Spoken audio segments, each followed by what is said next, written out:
सखर में रिपोर्ट कर रहा है हफीज़ लाशारी। सखर पुलिस तरफा ईद उल फितर के मौके ते शहरन की हिफाजत के यकीनी बनाने लाइ रोहड़ी के अहम तरीन इलाक़न में CCTV कैमराऊं लगायूं पियूं वञनि।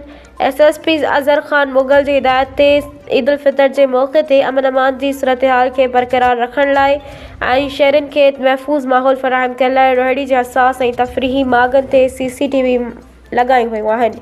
रोहड़ी के हसास ऐं तफ़रीही जायुनि जिन में Sadardin Chowk, Lansdowne bridge, navy park, new Jamalo park ऐं ॿिया यादगार चौक शामिल आहिनि।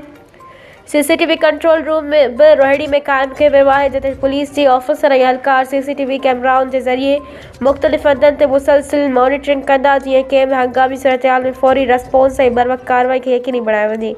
CCTV लॻाइण जो मक़सदु शहरनि खे तहफ़्फ़ुज़ फ़राहम करणु आहे ऐं ॾोह जे वारदातुनि खे ख़तमु करणु आहे।